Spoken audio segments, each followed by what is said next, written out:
Hello students, how are you all? Today we are starting a new chapter of political science, and that is international organizations. So what are international organizations? International organizations is an organization established by a treaty. So you can have many examples of international organization like NATO, United Nations, WHO, WTO, International Monetary Fund, many other. So we are starting with the first topic, and that is why international organization, means why do we need these international organizations. So you have been given two cartoons. So in these cartoons, the cartoonist is showing the ineffectiveness of the United Nations organizations, and it is shown during the Lebanon crisis of 2006. So what happened in 2006?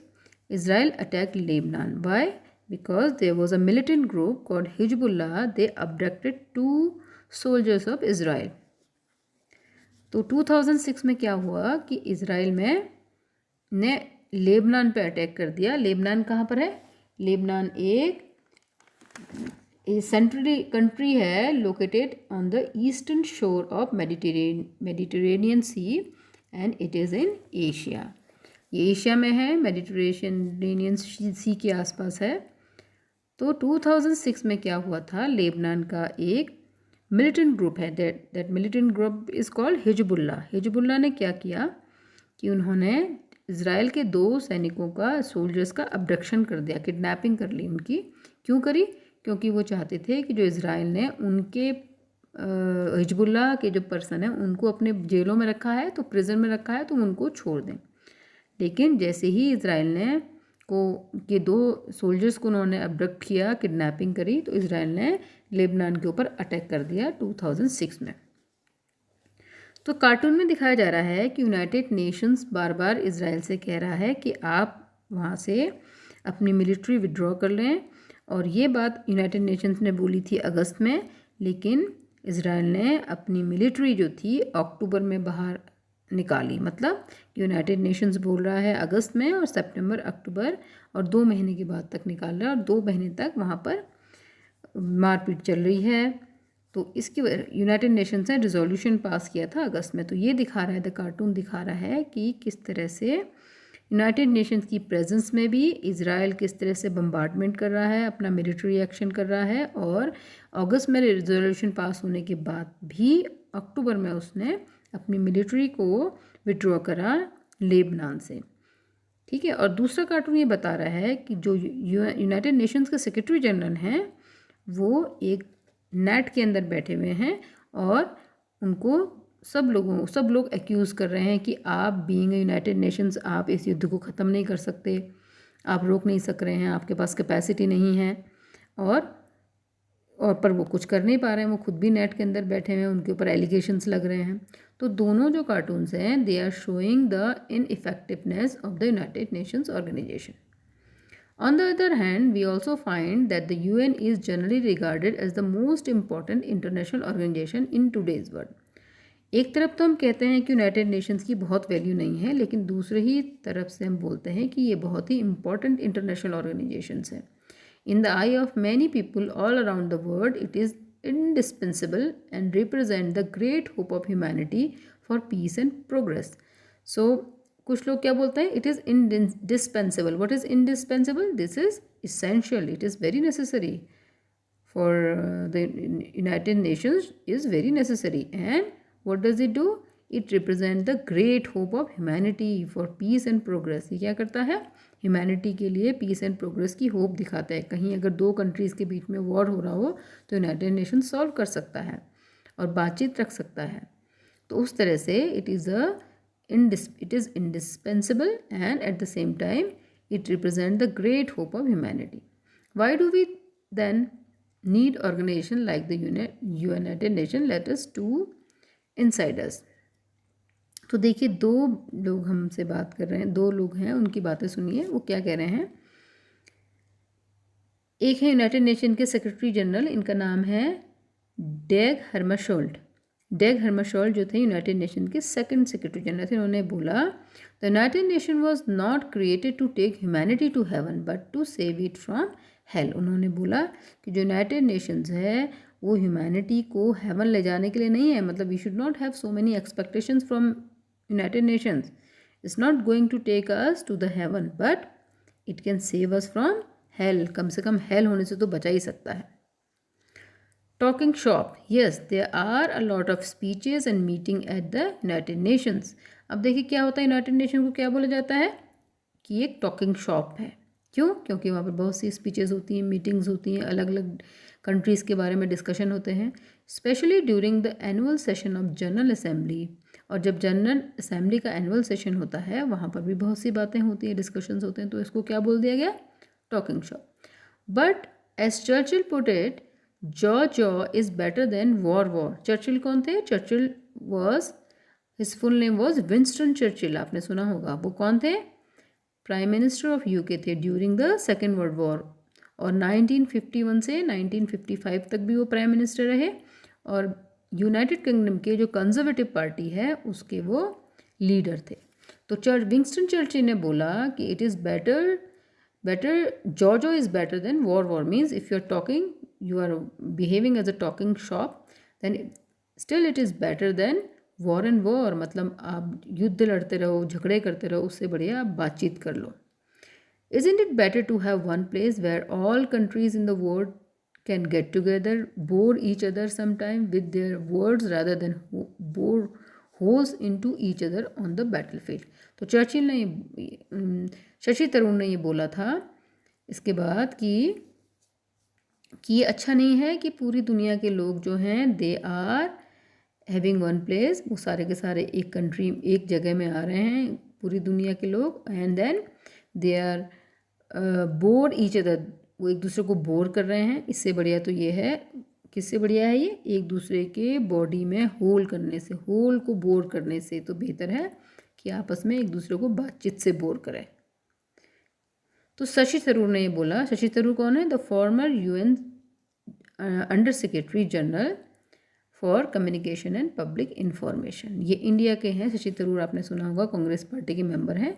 ये UN under secretary general रहे communication और public information. तो उन्होंने ऐसे बोला कि हम अगर जितने दुनिया के नेता हैं वो आपस में बातचीत करके एक दूसरे को बोर करें, instead of what, instead of एक दूसरे के bore holes into each other on the battlefield, एक बैटलफील्ड में, युद्ध के मैदान में एक दूसरे के ऊपर होल करें, इससे बेहतर है एक दूसरे को बातचीत से बोर करें। These two quotes suggest something important. International organizations are not the answer to everything, but they are important. तो ये दोनों कोट से हमको पता लगता है कि जो इंटरनेशनल ऑर्गेनाइजेशंस हैं वो not the answer of everything, her question का आंसर नहीं है। कहीं भी प्रॉब्लम चल रही है, यूनाइटेड नेशंस को सॉल्व नहीं कर सकता हर, लेकिन वो इम्पॉर्टेंट है, एटलीस्ट ट्राई कर सकता है सॉल्व करने के लिए। International organisations help with matters of war and peace. तो इंटरनेशनल ऑर्गेनाइजेशन क्या करते हैं, जो वॉर एंड पीस के मैटर्स होते हैं वहाँ पर मदद करते हैं। They also help countries cooperate to make better living conditions for us all. और इंटरनेशनल ऑर्गेनाइजेशंस कहते हैं कि जो जिस कंट्रीज़ में सिचुएशन बहुत ख़राब है, बहुत पुअर लोग हैं और बहुत सिचुएशन ख़राब है, वहाँ पर यूनाइटेड नेशन जैसे जो इंटरनेशनल ऑर्गेनाइजेशंस हैं वो लोगों को एक बेटर लिविंग कंडीशंस के लिए मदद कर सकते हैं। Countries have conflict and differences with each other. That does not necessarily mean they must go to war to deal with their antagonism.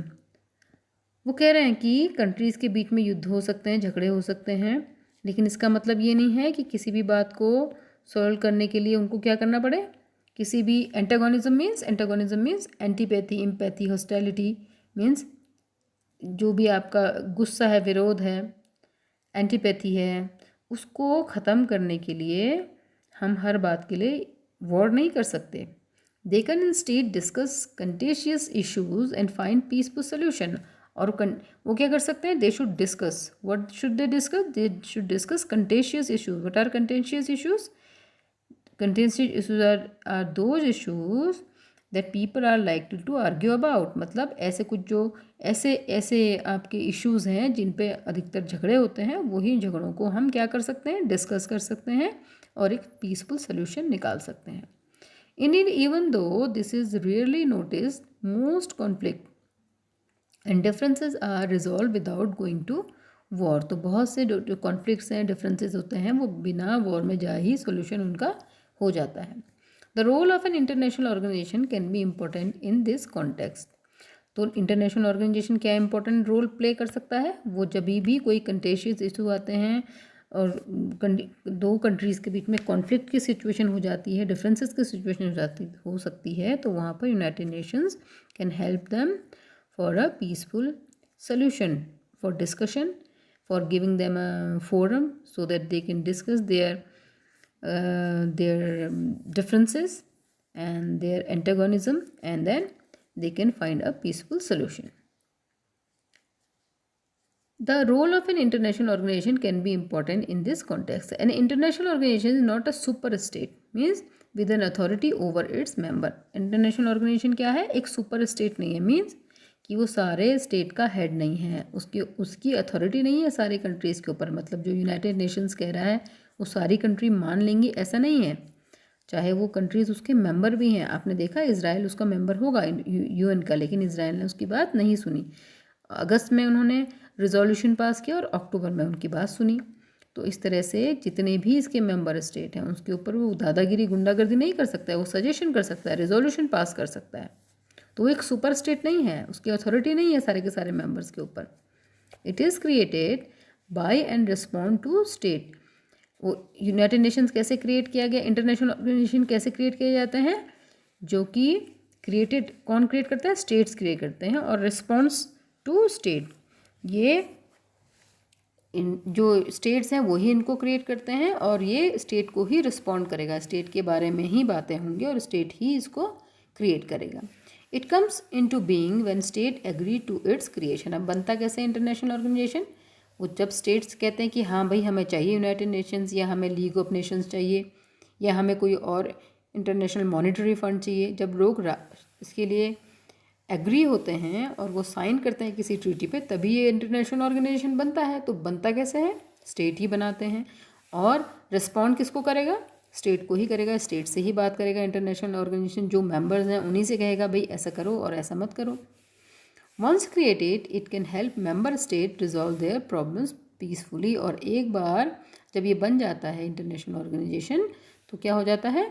तो ये अपनी प्रॉब्लम को पीसफुली सॉल्व कर सकते हैं. International organizations are helpful in another way. Nations can usually see that there are some things they must do together. तो international organisation कहाँ help कर सकते हैं? कि बहुत से कंट्रीज़ ये सोचते हैं कि वो ऐसे दे आर समथिंग, कुछ ऐसी चीज़ें हैं जो उनको साथ में करना चाहिए.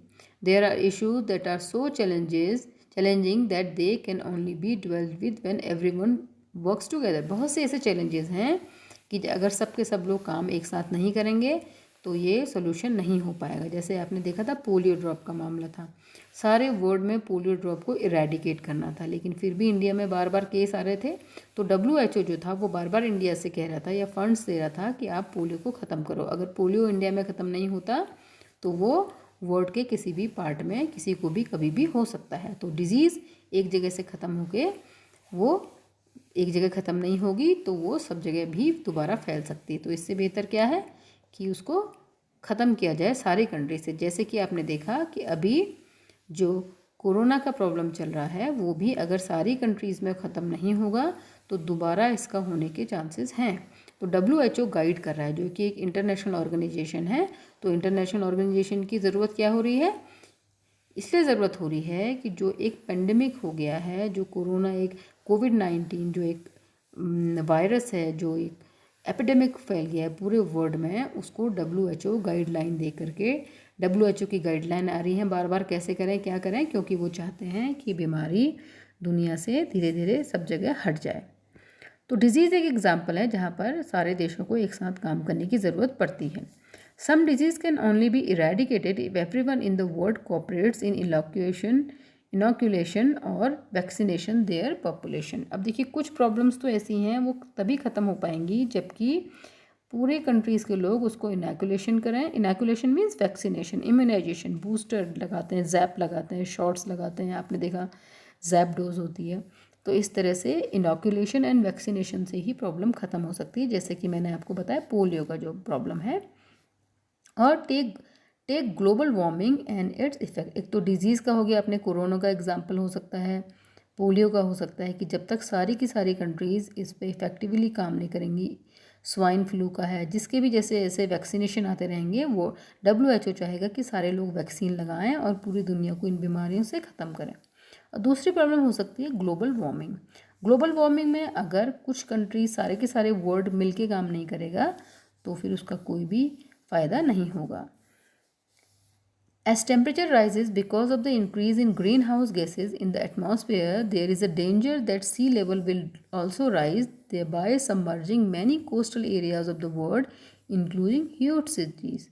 कह रहे हैं कि ग्लोबल वार्मिंग जो है, अगर उसको सारी कंट्रीज मिलके उसको एक साथ काम नहीं करेंगी उस पर, तो उसका इफ़ेक्ट क्या होगा। बहुत सी जो कोस्टल एरियाज़ हैं, जो समुद्र के किनारे वाले एरियाज़ हैं, वो क्या हो जाएंगे, सबमर्ज हो जाएंगे, पानी के अंदर डूब जाएंगे, वाटर लेवल बढ़ जाएगा, आइस पूरी की पूरी मेल्ट हो जाएगी, ग्रीन हाउस के इफेक्ट से ग्लोबल वार्मिंग हो जाएगी, आइस मेल्ट हो जाएगी, और जो कोस्टल एरियाज़ हैं वो सबमर्ज हो जाएंगे पानी में। तो ऐसे बहुत से शहर हैं जो कि ऐसा कहा जाता है, list of cities will be under water by 2050। तो आप ऐसे शहर हैं जो कि 2050 तक अंडर वाटर चले जाएंगे। अब आप उनके नाम सुनेंगे तो जैसे जकार्ता है इंडोनेशिया में, लाओस है नाइजीरिया में, ह्यूस्टन टेक्सास आपने सुना, ढाका बांग्लादेश है, वेनिस इटली है, एंड सेंट सिमन्स है जॉर्जिया, एंड बैंकॉक है थाईलैंड में, और रॉटरडम है नीदरलैंड में। ये सारे के सारे जो सिटीज़ हैं, और भी कितनी सिटीज़ हैं, नंबर ऑफ़ सिटीज़ हैं जो कि सबमर्ज हो जाएंगी, पानी के अंदर चली जाएंगी 2015 तक, अगर ग्लोबल वार्मिंग चलती रही। तो इसमें कैसे सोल्यूशन हो सकता है, जब सारी की सारी कंट्रीज़ मिल के काम करेंगी तभी ये सोल्यूशन हो सकता है। तो ऐसी कंडीशंस में इंटरनेशनल ऑर्गेनाइजेशन एक इम्पॉर्टेंट रोल प्ले कर सकते हैं। Of course, each country can try to find its own solution to the effect of global warming, but at the end, a most effective approach is to stop the warming itself. This requires at least all the major industrial powers to cooperate. तो अब क्या हो सकता है, अपने अपने level पर सारी कंट्रियाँ काम कर रही हैं ग्लोबल वार्मिंग को कम करने के लिए, लेकिन एट द एंड में क्या करना है, सारे वर्ल्ड को एक साथ काम करने का, सारे कोऑपरेटिव इंडस्ट्रीज़ को एक साथ काम करना पड़ेगा, जिससे कि ग्लोबल वार्मिंग ना हो, आइस मेल्ट ना हो। अगर सबके सब एक साथ काम नहीं करेंगे तो वो इफ़ेक्ट नहीं हो पाएगा। Unfortunately, recognising the need for cooperation and actually cooperating are two things. अब देखिए कि हमने कहा कि हमें कोऑपरेशन की ज़रूरत है, चलो हम साथ मिलके काम करते हैं, जैसे कि यूनाइटेड नेशंस बना, चलो हम एक मिलके कोऑपरेशन बना देते हैं। लेकिन cooperation banana, need for cooperation and actually cooperating, मतलब जब ग्रुप बन गया तो फिर सारे के सारे लोग कोऑपरेट नहीं भी करते हैं। कोऑपरेट करना अलग चीज़ है और कोऑपरेशन बनाना एक अलग चीज़ है। Nations can recognise the need to cooperate but can not always agree on how best is to do so, how to share the cost of cooperating, how to make sure that benefits of cooperating are just divided, and how to ensure that others do not break their ends of the bargain and cheat on the agreement. अब देखिए, Nations कहते हैं कि हमें cooperations बना देने चाहिए, हमें इंटरनेशनल ऑर्गेनाइजेशन बना देने चाहिए, लेकिन बहुत सी प्रॉब्लम्स आती हैं, लेकिन वो हमेशा इस बात पे एग्री नहीं हो सकते कि किसी भी काम को सबसे अच्छी तरीके से करना क्या हो सकता है। मतलब कि अमेरिका कहेगा कि जो थर्ड वर्ल्ड कंट्रीज़ हैं उनको पोल्यूशन कम कर देना चाहिए, लेकिन थर्ड वर्ल्ड कंट्रीज़ कहेंगी भाई आप भी पोल्यूशन कम करो, आप सबसे ज़्यादा CFC क्रिएट कर रहे हैं। ठीक है, तो आपने देखा था कि अभी जो स्वीडन की वो लड़की है, उसने भी अभी अपने कंट्री में बोला कि स्वीडन की जो कंट्रीज़ हैं वो क्या कर रही हैं, स्वीडन की जो कंट्री है वो अपने पार्लियामेंट के सामने, ग्रेटा थुनबर्ग जो है वो अपनी पार्लियामेंट के सामने खड़ी हो गई और बोला कि स्वीडन इतना ज़्यादा ग्रीन गैसेस जो है वो CFC ये सब गैसेस क्रिएट कर रहा है और बच्चों के लिए सारी दुनिया ख़राब हो रही है। मतलब कहने का है कि सबसे अच्छा तरीका क्या होगा, इस बात में कंट्रीज़ जो हैं वो एग्री नहीं हो सकती। कोई कहेगा ये तरीका है, दूसरा कहेगा ये तरीका है। How to share the cost of cooperating, और जो कोऑपरेटिंग की कॉस्ट जो आ रही है, सपोज़ आपने कोई ऑर्गेनाइजेशन बनाया और उस ऑर्गेनाइजेशन में कुछ पैसा खर्च हुआ बनाने में, तो उसकी कॉस्ट कौन बेयर करेगा? सारे लोग इक्वली बेयर करेंगे। कुछ कंट्रीज़ कहेंगे भाई हमारे पास तो पैसा नहीं है, हम तो पुअर कंट्रीज़ हैं, तो पैसे वाली कंट्रीज़ को इसको शेयर करना चाहिए कॉस्ट को। तो इस तरह से क्या हो सकता है, आपस में प्रॉब्लम्स हो सकती हैं कंट्रीज़ की। How to make sure that the benefits of cooperating are justly divided, on how to ensure that other do not break their ends of the bargain and cheat on the agreement। अब ऐसे भी तो हो सकता है कि जो cooperate करने से जो आपको फ़ायदे हो रहे हैं वो सबको बराबर बराबर मिले। क्या पता किसी कंट्रीज़ को जो पैसा ज़्यादा दे रहा है उसको ज़्यादा मिल जाए। और ये भी श्योर हमको होना पड़ेगा कि ऐसा कोई जो मेंबर स्टेट है वो कोई क्या ना करे, break their ends of the bargain, उनको अपने बार्गन के एंड्स को ब्रेक नहीं करना है। मतलब क्या करना है, not to do as was promised in an agreement. मतलब हमने एग्रीमेंट किया, उसमें ऐसे ऐसे बोला है कि आपके एग्रीमेंट में ये आप नहीं करोगे या ये करोगे, वो प्रॉमिस किया गया, पर वो क्या कंट्रीज़ क्या ना करें आपस में, ये जो प्रॉमिस करे हुए एग्रीमेंट में जो जो पॉइंट प्रॉमिस करे हैं उसको ब्रेक ना करें। That is break their ends of the bargain का मतलब है। And cheat on the agreement, agreement पे चीट ना करें। An international organization can help produce information and ideas about how to cooperate। तो इंटरनेशनल ऑर्गेनाइजेशन क्या कर सकता है कि इंफॉर्मेशन दे सकता है और आइडियाज़ दे सकता है कि किस तरह से कोऑपरेट करें, पर वो ज़बरदस्ती तो किसी से नहीं करवा सकता। वो तो कंट्री जो मेंबर स्टेट है उनको ही करना पड़ेगा, उनको ही देखना पड़ेगा कि वो चीट ना करें एग्रीमेंट पे, उनको ही देखना पड़ेगा कि कॉस्ट कौन शेयर करेगा, उनको ही अग्री होना पड़ेगा कि सबसे अच्छा काम क्या है करने के लिए। It can provide mechanism, rules and a bureaucracy to help members have more confidence and that cost will be shared properly। तो क्या हो सकता है कि जो इंटरनेशनल ऑर्गेनाइजेशंस हैं वो क्या कर सकते हैं, वो इंटरनेशनल ऑर्गेनाइजेशन जो हैं वो आपको एक मैकेनिज़्म दे सकते हैं। मैकेनिज़्म क्या होता है, मैकेनिज़्म होता है आपका कि एक प्रोसेस होती है, कि एक प्रोसेस दे सकते हैं, a process by which something takes place और इज़ ब्रॉट अबाउट। तो मैकेनिज़्म इज़ अ प्रोसेस। तो इंटरनेशनल ऑर्गेनाइजेशन आपको एक प्रोसेस बता सकते हैं, रूल्स बना सकते हैं उसके, और एक ब्यूरोक्रेसी दे सकते हैं आपको। Bureaucracy means people who can help you for making rules and for for the process and everything। So this bureaucracy to help members have more confidence that cost will be shared properly। और जो members होंगे उनको ये भी पता हो जाएगा, इससे कॉन्फिडेंस आ जाएगा और वो कहेंगे कि जो शेयर हो, जो कॉस्ट होगी इसकी, वो to help members have more confidence and that cost will be shared properly and that the benefit will be fairly divided and that once a member joins an agreement it will honor the terms and condition of the country। अब देखिए जो bureaucracy है उससे क्या फ़ायदा होगा, वो सभी जो कॉस्ट, जो जितने भी मेंबर स्टेट होंगे उनको लगेगा कि चलिए ये सब का जितना इतना कॉस्ट लगा है, उनके पास एक नंबर आ जाएगा कि हाँ इतना कॉस्ट है, इतना लगा है, इतने में सबको डिवाइड कर लो, और एक एग्रीमेंट है, रूल्स हैं, ये वाले रूल्स बनाएंगे, ब्यूरोक्रेसी बनाएगी, ये एक मैकेनिज़्म के थ्रू रूल्स एंड रेगुलेशन बनेंगे, तो सबके पास हो जाएगा कि सबको ये रूल्स फॉलो करने हैं। तो जो मेंबर स्टेट है उनको कॉन्फिडेंस हो जाएगा कि ये इस इंटरनेशनल ऑर्गेनाइजेशन के मेंबर बने रहने पर हमें कोई नुकसान नहीं है, हमें बनना चाहिए, हमें ये फ़ायदा होगा, ये रूल्स हैं, सबको फॉलो होंगे और इतना पैसा खर्च हुआ है और ये पैसा जो है सबको इक्वली डिवाइड हो जाएगा। With the end of the Cold War, we can see that the UN may have a slightly different load as the United Nations and its allies emerged victoriously. There was concern among many government and people that the Western countries led by the US would be so powerful that there would be no check against their wishes and desire। Can the UN serve to promote dialogues and discussion with the US in particular, and could it limit the power of American government? अब देखिए ये क्या है, जब cold war ख़त्म हो गया, आपको पता है कोल्ड वॉर में क्या था, कोल्ड वॉर में पूरे वर्ल्ड में दो ग्रुप्स बने थे, एक अमेरिका था, दूसरा यूएसएसआर था। लेकिन यूएसएसआर के डिसइंटीग्रेशन से कोल्ड वॉर जब ख़त्म हो गया तो यूनाइटेड नेशन को का रोल जो है वो थोड़ा सा डिफरेंट हो गया। कैसे डिफरेंट हो गया? क्योंकि पहले क्या था, वर्ड पूरे बायपोल्स थे, 2 पोल्स थे वर्ड के अंदर, पर यूएसएसआर के डिसइंटीग्रेशन से क्या हुआ, एक पोल रह गया। उससे क्या हुआ कि जो यूनाइटेड स्टेट्स हैं उनकी जो और उसके जो अलाइज थे वो विक्टोरियसली इमर्ज हुए, मतलब उन्होंने तो सारे के सारे वॉर्स जीत लिए। और there was concern among many government and people, और बहुत से जो गवर्नमेंट थे और लोग ऐसा समझते थे कि जो वेस्टर्न कंट्रीज़ है, जो अमेरिका है, जो इंग्लैंड है, जो फ्रांस है, जो नाटो वाली कंट्रीज़ हैं, जो कि जिसके जो लीडर यूनाइटेड स्टेट्स था, वो इतना पावरफुल हो जाएगा कि उनके ऊपर चेक लगाना मुश्किल हो जाएगा, उनको चेक करना, उनको रोकना, उनकी विशेज़ और डिज़ायर के लिए उनकी विशेज़ और डिज़ायर को रोकना मुश्किल हो जाएगा। तो क्या यूनाइटेड नेशंस बातचीत शुरू कर सकता है? क्यों, किस लिए बातचीत करनी है?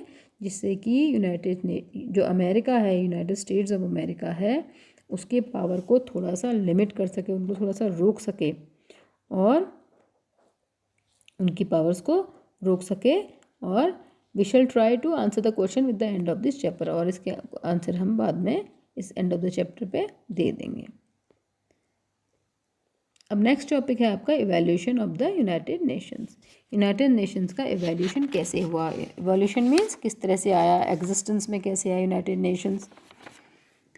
The first world war encourage the world to invest in an international organisation to deal with conflict. जब फर्स्ट वर्ल्ड वॉर हुआ उसके बाद पूरे वर्ल्ड में लोगों को समझ आ गया कि वॉर के बाद कम से कम हमको एक ऐसा इंटरनेशनल ऑर्गेनाइजेशन बना देना चाहिए जो कि हमारे झगड़ों को डील कर सके, मतलब वो झगड़ों को कंट्रोल कर सके, चेक कर सके, नेगोशिएशंस और पीस की जो बातचीत है वो शुरू कर सके। Many believe that such an organisation would help the world to avoid war. बहुत से लोग समझते थे कि अगर इस तरह के ऑर्गेनाइजेशन होंगे तो वॉर ख़त्म हो सकते हैं, वॉर की ज़रूरत नहीं पड़ेगी, अवॉइड करे जा सकते हैं, पीसफुल सोल्यूशन निकल सकते हैं। As a result the League of Nation was born. तो आफ्टर फर्स्ट वर्ल्ड वॉर क्या बनाया गया?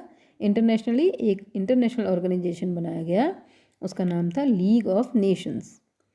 However, despite its initial success, it could not prevent the Second World War. अब शुरुआत में तो इंटरनेशनल जो लीग ऑफ नेशंस था उसने बहुत ही हेल्प करी, लोगों की बातचीत सुलझाई, लेकिन वो सेकेंड वर्ल्ड वॉर को नहीं रोक सका। जब जर्मनी ने अटैक करने शुरू करे पोलैंड में, तो उसके बाद से जब सेकेंड वर्ल्ड वॉर शुरू हुआ तो ये सेकेंड वर्ल्ड वॉर को नहीं रोक सका। तो ये एक फेलियर हो गया लीग ऑफ नेशंस का। तो लीग ऑफ नेशंस की वैल्यू ख़त्म हो गई जब वो सेकेंड वर्ल्ड वॉर को रोक ही नहीं सका। Many more people died and were wounded in this war than ever before. और सेकेंड वर्ल्ड वॉर में फर्स्ट वर्ल्ड वॉर से बहुत से ज़्यादा लोग मरे। तो एक लीग ऑफ नेशंस का फेलियर हो गया। The UN was founded as an successor to the League of Nations. अब इसके बाद क्या हुआ कि जो यूनाइटेड नेशंस था उसको लीग ऑफ नेशन का एक सक्सेसर बनाया गया। मीन्स उसके बाद सेम ही तर्ज पे कि हम सारे देश मिलते हैं, एक इंटरनेशनल ऑर्गेनाइजेशन बनाते हैं जो कि पीस के लिए काम करे, जो वॉर है उसको थोड़ा सा रोके, वॉर को अवॉइड करवाए। It was establish in 1945। United Nations कब इस्टेब्लिश हुआ? 1945 में। 1945 में क्या हुआ था आपको पता है? सेकेंड वर्ल्ड वॉर ख़त्म हुआ था। तो सेकेंड वर्ल्ड वॉर के ख़त्म होने के बाद जो यूनाइटेड नेशंस बना। The organization was set up through the signing of the United Nations Charter by 51 state. अब क्या हुआ? यूनाइटेड नेशंस एक चार्टर बनाया गया 1945 में और उसके 51 स्टेट ने उसमें सिग्नेचर करे। It tries to achieve that the league could not be between the two world war. It tried to achieve that the league could not between the two world war. और इसने ये कोशिश करी, United Nations ने ये कोशिश करी जो लीग ऑफ नेशंस दो वर्ल्ड वॉर के बीच में नहीं कर सका। तो यूनाइटेड नेशन से कहा गया कि आपको भाई अब वर्ल्ड वॉर नहीं होने देना है। लीग ऑफ नेशन तो नहीं कर सका, तो लीग ऑफ नेशन ने वो तो अचीव नहीं किया, लेकिन आपको ये करना है, वॉर नहीं होने देना है। The UN's objective is to prevent international conflict and to facilitate cooperation among nations. तो यूएन का ऑब्जेक्टिव क्या था? इसका ऑब्जेक्टिव क्या था कि इंटरनेशनल कॉन्फ्लिक्ट नहीं होना है भैया, अब तो नहीं होना है, अब यूनाइटेड नेशंस बन चुका है। And facilitate cooperation among states के बीच में, देशों के बीच में कोऑपरेशन फैसिलिटेट करना है, बातचीत रखनी है, पीसफुल नेगोशिएशंस होने हैं, वॉर को अवॉइड करना है। It was founded with the hope that it would act to stop the conflict between states escalating into war and if war broke out to limit the extent of hostility. तो कह रहे हैं कि इसका objective था कि war जो international conflict हैं वो रुक जाए, क्योंकि इंटरनेशनल सेकेंड वर्ल्ड वॉर जो था वो इंटरनेशनल कॉन्फ्लिक्ट था, और कंट्रीज़ के बीच में कोऑपरेशन हो। और यूनाइटेड नेशंस को इस होप पे बनाया गया कि ये क्या करेगा, स्टेट्स के बीच में, कंट्रीज़ के बीच में जो वॉर हो रहा हो, escalating means becoming more intense और सीरियस वॉर हो रहा हो, उसको क्या करना है, स्टॉप करना है। और वॉर हो जाता है, अगर उसको स्टॉप करने के बाद भी वॉर नहीं रुकता है, वॉर हो जाता है, तो उसकी limit the extent of hostility, उनकी जो लिमिट है, जो fighting, hostility means fighting and conflict, और जो वायलेंस है उसकी जो एक्सटेंट है, उसकी जो लिमिट है, उसको लिमिट करना मीन्स उसकी जो इफ़ेक्ट होंगे उस इफ़ेक्ट्स को कम करवाना। Furthermore, since conflicts often arose from the lack of social and economic development, the United Nations were intended to bring countries together to improve the prospects of social and economic development all over the world. अब दूसरी बातचीत ये है कि क्योंकि conflict क्यों होते हैं, क्योंकि lack of social and economic development. अगर किसी भी देश, कोई देश जो है पूरी तरह से डेवलप्ड है और वहाँ पर फिनेंशियल और सोशल और इकोनॉमिक डेवलपमेंट हुआ है, तो वो देश युद्ध में नहीं जाएगा। और कहाँ युद्ध होगा अधिकतर, जहाँ पर गरीबी होगी, लैंड के लिए झगड़े होंगे, किसी रिसोर्सेज के लिए, किसी चीज़ पे किसी जो आपके रिसोर्सेज होते हैं उस पर कंट्रोल के लिए झगड़े होंगे। तो यूनाइटेड नेशंस ने अपना एक और ऑब्जेक्टिव बना दिया। क्या ऑब्जेक्टिव बनाया कि जो कंट्रीज़ गरीब हैं पूरे वर्ल्ड में, जो कंट्रीज़, सारे कंट्रीज़ को एक साथ लाना और किसी भी कंट्रीज़ में इकोनॉमिक और सोशल डेवलपमेंट करना, जिससे कि आगे भी वॉर ना हो। अगर इकोनॉमिक सोशल डेवलपमेंट होगा किसी भी कंट्री के अंदर, तो वहाँ पर वॉर नहीं होंगे। By 2011, the United Nations have 193 member state. अब यूनाइटेड नेशंस के पहले कितने मेंबर्स थे, 51 थे जब 1945 में यूनाइटेड नेशंस बना था। अब कितना हो गए 2011 तक, 193 मेंबर स्टेट्स हो गए। These includes almost all independent state, जितने भी इंडिपेंडेंट स्टेट्स हैं वो सारे के सारे इसके मेंबर हैं। In the UN General Secretary, all the members have one vote each. In the UN Security Council, there are 5 permanent members. अब देखिए UN General Assembly में कितने वोट होंगे, 193 मेंबर हैं, तो 193 ही वोट होंगे, और कोई भी जो मेंबर स्टेट है उसका एक वोट होगा। लेकिन UN Security Council, आपने पढ़ा है UNSC, UN Security Council में, यूरोपियन यूनियन के समय आपने पढ़ा है कि UNSC में यूरोपियन यूनियन के 2 मेंबर्स हैं, परमानेंट मेंबर्स। कौन कौन थे, यूनाइटेड किंगडम और फ्रांस थे उसके मेंबर्स। लेकिन उसके अलावा कौन है, देखिए 5 परमानेंट मेंबर्स हैं UNSC में, UN सिक्योरिटी काउंसिल में। और वो 5 कौन से हैं, United states, Russia, UK, France and China. These states are selected as permanent members as they were the most powerful immediately after the Second World War and because they constitute the victory in the war. अब क्या था, ये जो countries थी, 5 जो countries थी, ये powerful countries थी और सेकेंड वर्ल्ड वॉर के बाद पावरफुल कंट्रीज़ थी, और इसकी वजह से इनको परमानेंट मेंबरशिप दे दी गई। इनका परमानेंट वोट होता है। The UN's most visible public figure and the representative head is the Secretary General. अब सबसे इम्पॉर्टेंट मेंबर कौन है यूनाइटेड नेशंस का, सेक्रेटरी जनरल। आपने बहुत से नाम सुने होंगे सेक्रेटरी जनरल, जो वो होते हैं मोस्ट विजिबल पब्लिक फिगर हैं। The present secretary general is Antonio Guterres. तो एंटोनियो ग्रेटरेस जो हैं वो प्रेजेंट सेक्रेटरी जनरल हैं। He is the 9th secretary general of UN। ये 9th नंबर है आप उनका। On 1 January 2017 he was the prime minister of Portugal. 1995 till 2002 वो प्राइम मिनिस्टर रहे हैं पोर्चुगल के। And the UN high commissioner for refugees, और यूएन हाई कमिश्नर रहे हैं रेफ्यूजी के लिए 2005 से 2015 तक। और 2017 में ये यूएन सेक्रेटरी जनरल बन गए। The UN consist of many different structures and agencies. अब यूएन के अंदर कितने हैं, बहुत से स्ट्रक्चर्स हैं, बहुत से एजेंसीज हैं। War and peace and differences between member states we discuss in the General Assembly as well as Security Council. अब देखिए वॉर के बारे में, पीस के बारे में, और दो कंट्रीज़ के बीच में कोई भी डिफरेंस चल रहा है, ये कहाँ डिस्कस होता है, जनरल असेंबली में और सिक्योरिटी काउंसिल, दो जगह डिस्कस होता है। Social and economic issues are dealt by many agencies including the World Health Organization, the United Nations Development Programme and United Nations Human Rights Commission, the United Nations High Commission for Refugee, the United Nations Children Fund, United Nations Educational, Scientific and Cultural Organization। अब देखिए जो war and piece है और to countries के बीच में differences का problem है, वो तो आपका जनरल असेंबली में और सिक्योरिटी काउंसिल में दो जगह डिस्कस होगा।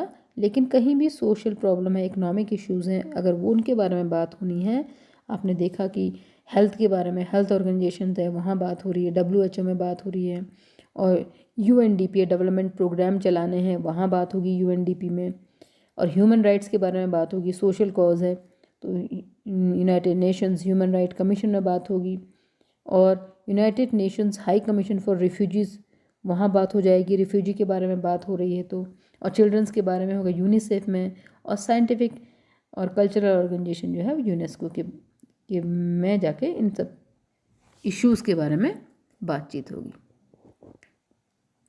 Thank you, have a nice day.